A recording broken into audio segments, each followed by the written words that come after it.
네, 어서 오세요. 안녕하세요. 기사님, 몽골타운 가주세요. 몽골타운이 어디예요? 몽골타운 거기 동대문 운동장 근처로 가주시면 되세요. 네.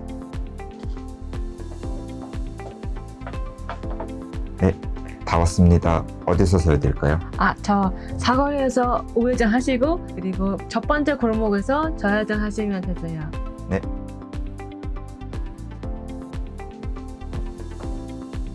네, 다 왔습니다. 네, 감사합니다. 여기 톤 여기 있습니다. 네. 감사합니다. 수고하세요. 안녕히 가세요. 네.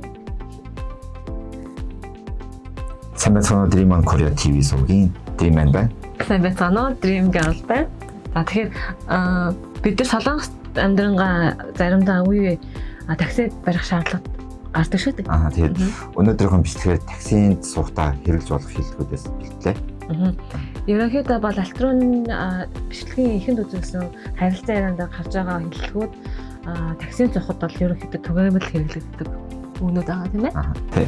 Эхлээд таксинд суугаад хаашаа явах талаар хэлэх ёстой. Тэгээд ийшээ явахыг хүсэж байвал руу 가주세요. хаашаа явахаа хэлээд руу 가주세요.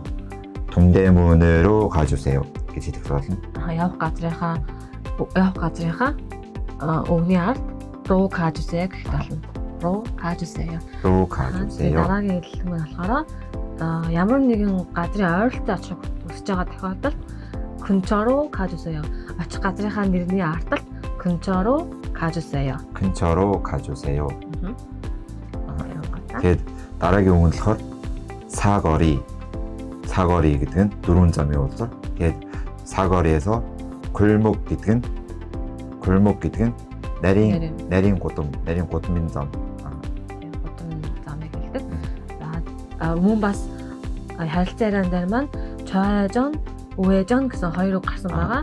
Энэ болохоор 우회전 гэдэг нь парамнайг энэ дуудлага айгүй хэцүү дээ. дуудлага хэцүү. 좌회전, 우회전. 우회전 болохоор 우회전 гэдэг нь баруун тишээ. 좌회전 болохоор 좌회전은 зүүн тишээ. 좌회전.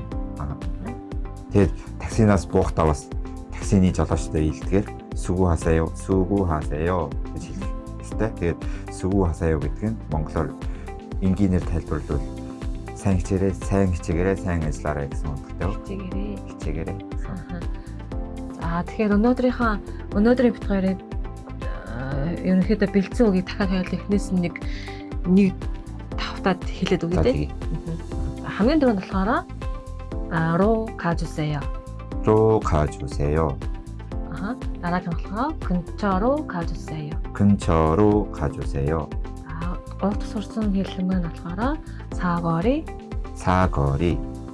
тэгээ дараа нь болохоор 골목 үг сурсан байгаа. дараагийнх нь 우회전. дараагийнх нь 좌회전. дараагийнх нь 수고하세요. таксинаас буухта таксины 기사님 буюу таксины жолоочтой 수고하세요 гэхэд болох нэ. За тэгэхээр өнөөдрийн бит хоёрыг бэлдсэн бичлэг маань таалагдсан байх гэж найдаж байна. Тэгээ дараагийн удаа бит хоёр илүү сонирхолтой, илүү сайжирсан сэдвээр дахин уулзцгаая. тэгээд өнөөдрийн бичлэг та бүхэнд бас тус болсон гэж бодож байгаа л манай Dream Korea TV сувгийг лайк дараад, subscribe дараарай заавал. дараа тохиолдлоо. Баяртай.